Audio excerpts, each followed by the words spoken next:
Baik, bismillahirrahmanirrahim. Assalamualaikum warahmatullahi wabarakatuh. Rabbi shrahli sadari wa yassirli amri wahlul 'uqdatam min lisani yafqahu qouli. Perkenalkan, saya Kirana Az-Zahra dengan NIM 21090250014, jurusan Pendidikan Akuntansi kelas B, Fakultas Ekonomi dan Bisnis Universitas Negeri Makassar. Nah, kali ini saya akan menyelesaikan tugas ujian akhir semester Akuntansi Keuangan Lanjutan 1 mengenai likuidasi berangsur dalam persekutuan. Nah, pada kesempatan kali ini, saya akan membahas mengenai konsep, yang kedua yaitu masalah akuntansi, yang ketiga ada contoh transaksi, dan yang keempat yaitu mengenai pembukuan. Langsung saja yang pertama yaitu mengenai konsep. Pengertian likuidasi berangsur.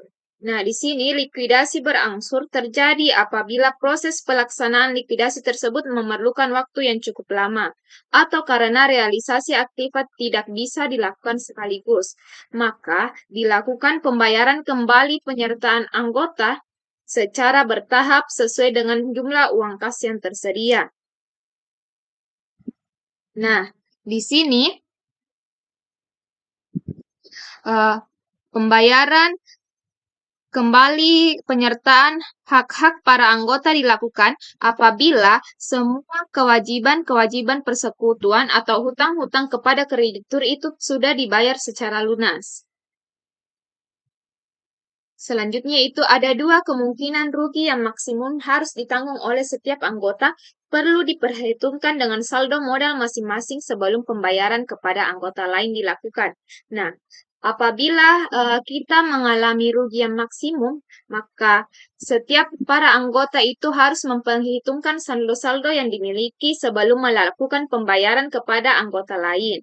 Yang pertama yaitu kemungkinan rugi sebagai akibat tidak dapat direalisasikannya aktiva atau non-kas yang ada. Yang kedua, kemungkinan adanya anggota yang mengalami defisit modalnya, sehingga tidak mampu menyelesaikan kewajiban-kewajibannya kepada persekutuan. Yang ketiga itu besarnya pembayaran kembali hak penyertaan yang ditentukan secara periodik atau setiap kali aktiva dapat direalisasikannya terjadi apabila.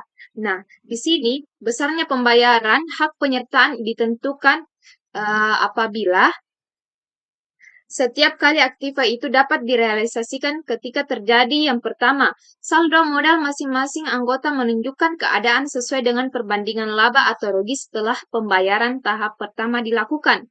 Yang kedua yaitu saldo modal masing-masing anggota menunjukkan keadaan sesuai dengan perbandingan laba atau rugi baru kemudian setelah beberapa kali tahap pembayaran dilakukan. Yang kedua yaitu mengenai masalah akuntansi yang terkait dengan likuidasi berangsur dalam persekutuan. Nah, di sini ada 3 masalah akuntansi yang terkait dalam likuidasi berangsur di persekutuan. Yang pertama yaitu masalah utang kepada anggota persekutuan. Yang kedua ada penentuan prioritas pembayaran kepada anggota. Ketiga itu penyusunan rencana prioritas pembayaran kepada anggota sebelum proses likuidasi berlangsung. Langsung saja kita ke masalah yang pertama, yaitu masalah utang kepada anggota persekutuan.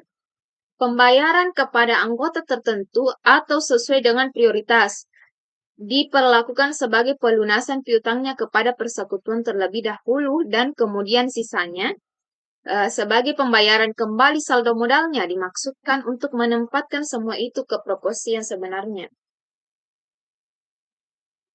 Yang kedua yaitu penentuan prioritas pembayaran kepada anggota. Dan di sini dalam menentukan penentuan prioritas pembayaran kepada para anggota itu ada 2 hal yang perlu diperhatikan. Yang pertama, anggota yang mengalami defisit saldo modalnya tidak memperoleh pembayaran lebih dahulu. Yang kedua, anggota yang lain mempunyai hak pembayaran lebih dahulu sebesar saldo haknya di dalam persekutuan sebelum diadakan pembayaran kembali dikurangi dengan alokasi kemungkinan rugi tidak dapat direalisasikannya aktiva lain-lain dan alokasi defisit modalnya anggota tertentu yang harus ditanggung bersama sesuai dengan rasio pembagian laba atau rugi yang ada. Selanjutnya yaitu yang ketiga mengenai penyusunan rencana prioritas pembayaran kepada anggota sebelum proses likuidasi berlangsung, sehingga pembayaran dapat dilakukan sesuai dengan jumlah uang yang tersedia. Nah, di sini hal yang dilakukan yang pertama yaitu menentukan jumlah kerugian maksimum yang dapat dibebankan kepada saldo hak-hak penyertaan dari masing-masing anggota.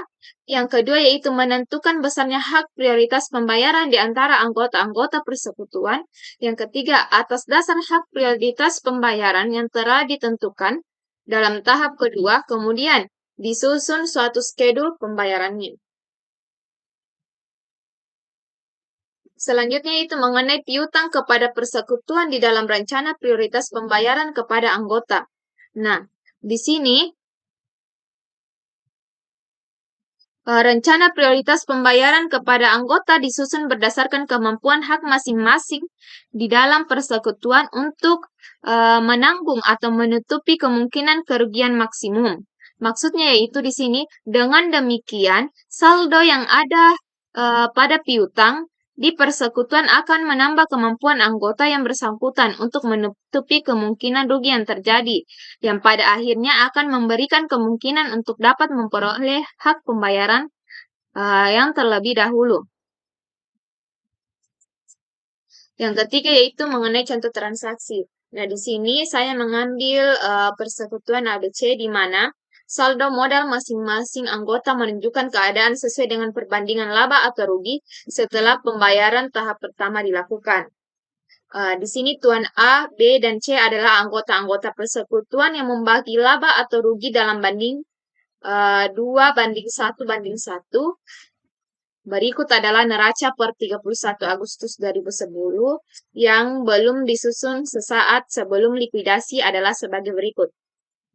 Nah, ini merupakan suatu persekutuan ABC, neraca persekutuan ABC pada tanggal 31 Agustus 2010, di mana kasnya sebesar 25 juta, aktiva lain-lain 500 juta, hutang dagang 125 juta, modal A 175 juta, modal B 125 juta, dan modal C 100 juta. Jumlah aktiva dan kewajiban beserta ekuitasnya itu sebesar 525 juta. Nah, di sini diminta proses likuidasi yang berlangsung sejak tanggal 1 September 2010 adalah sebagai berikut. Nah, pertama, pada pelelangan pertama hanya dapat dijual aktiva lain-lain yang mempunyai nilai buku sebesar 312.500.000 dengan harga 237.500.000. Yang kedua, pada bulan Oktober 2010, aktiva lain-lain sebesar nilai buku sebesar 150 juta dapat dijual dengan harga 112.500. Dan yang ketiga yaitu bulan November 2010, sisa aktiva lain-lain sebesar nilai buku seharga 37.500.000 dapat dijual dengan harga 45 juta. Langsung saja ke penyelesaian atau pembukuan. Nah, ini merupakan daftar satu perhitungan jumlah uang yang dapat dibayarkan kepada para anggota. Yang pertama itu saldo modal pembayaran kepada anggota A, di mana besarnya saldo modal sebelum pembayaran kepada anggota A sebesar 137.500.000. Yang kedua yaitu B 106.250.000, C 81.250.000. Nah, kemudian ada pembebanan kemungkinan kerugian karena aktiva lain-lain tidak dapat direalisasikan sebesar 93.750.000. Yang kedua yaitu minus 46.875.000 dan yang ketiga yaitu minus 46.875.000. Nah, Untuk mendapat hal tersebut yaitu 187.500.000 itu dibagi menjadi sesuai dengan perbandingan yang telah ditentukan di awal yaitu 2:1:1.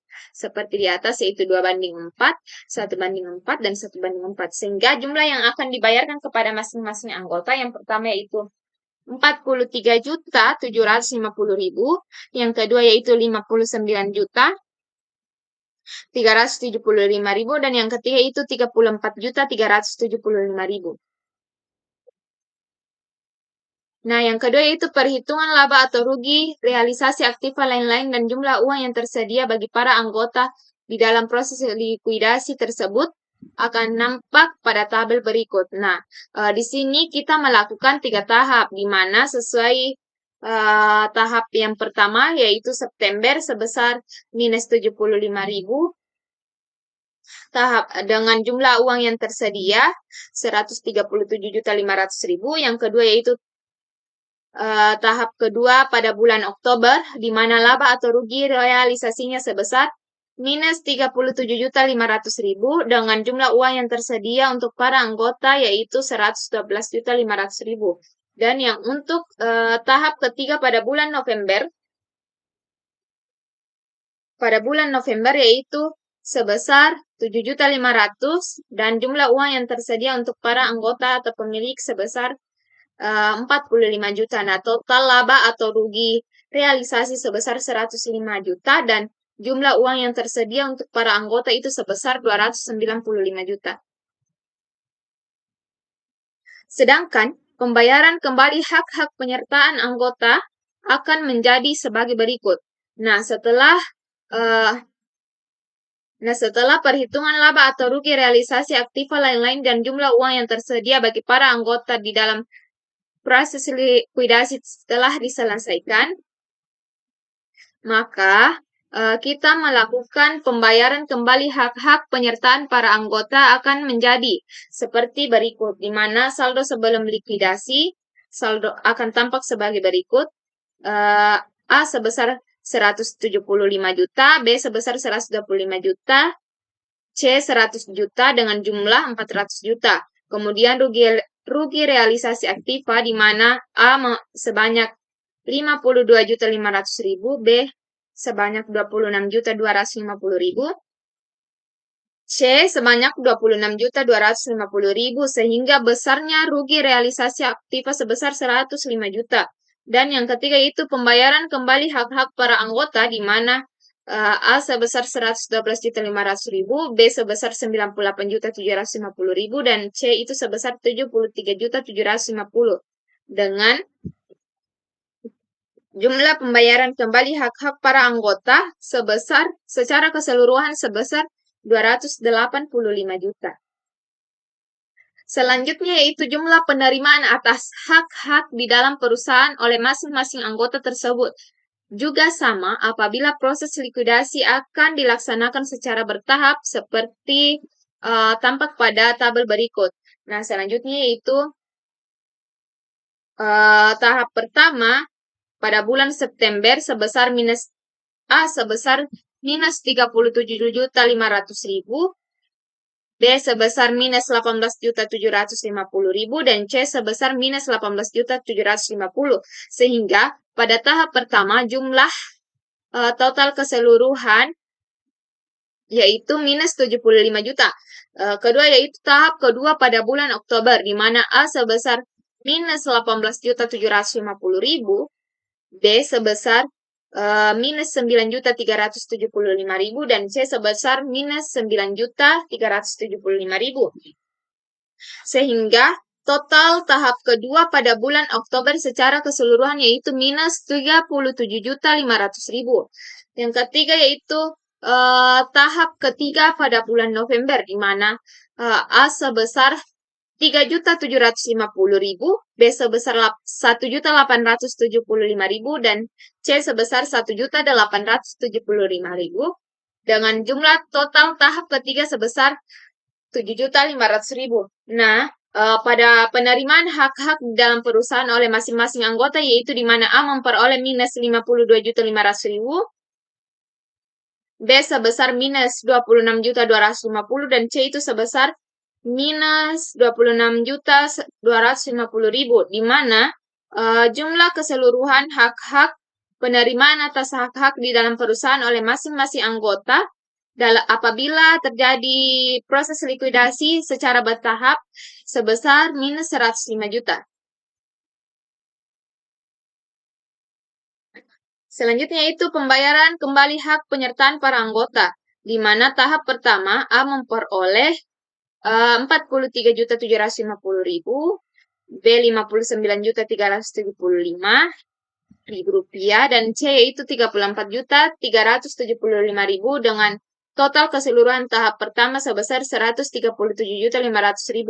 Tahap kedua di mana A sebesar 56.250.000, B 28.125.000, begitu pula dengan C 28.125.000 rupiah, sehingga total keseluruhan tahap kedua yaitu sebesar 112.500.000 rupiah.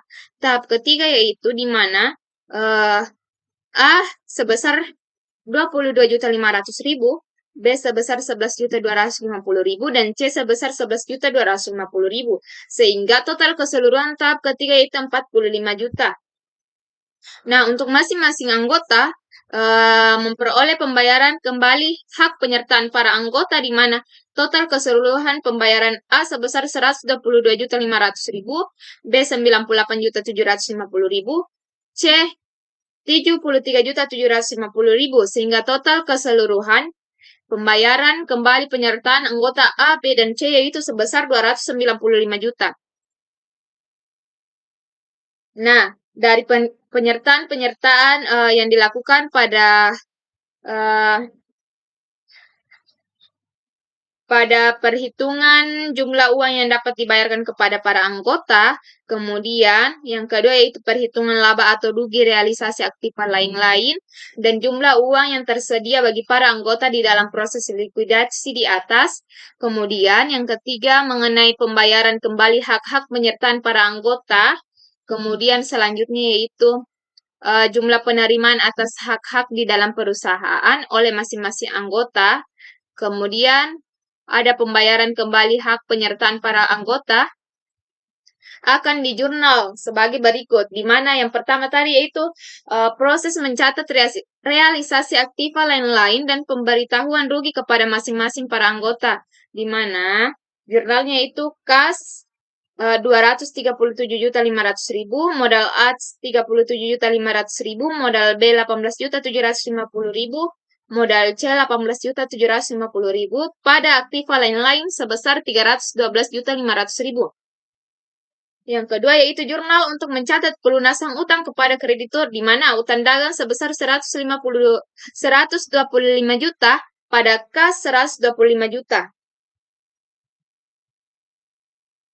Selanjutnya itu jurnal untuk mencatat pembayaran kembali hak penyertaan anggota tahap pertama, di mana modal A sebesar 43.750.000, modal B 59.375.000, modal C sebesar 34.375.000 pada kas sebesar 137.500.000 rupiah. Yang keempat, ada jurnal untuk mencatat penjualan aktiva lain-lain dan pembebanan rugi terhadap tahap kedua, di mana kas sebesar 112.500.000, modal A 18.750.000, modal B 9.375.000, dan modal C sebesar 9.375.000 pada aktiva lain-lain sebesar 150 juta. Selanjutnya itu jurnal untuk mencatat pembayaran kembali hak penyertaan anggota tahap kedua, di mana modal A sebesar 56.250.000, modal B sebesar 28.125.000, dan modal C sebesar 28.125.000 pada kas sebesar 112.500.000 rupiah.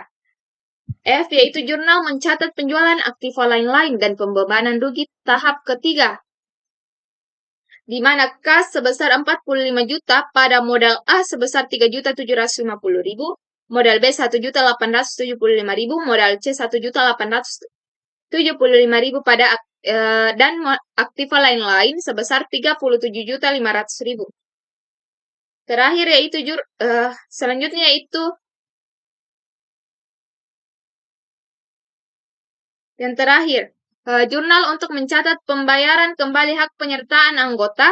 Tahap ketiga yaitu modal A sebesar 22.500.000, modal B sebesar 11.250.000, dan modal C sebesar 11.250.000 pada kas sebesar 45 juta.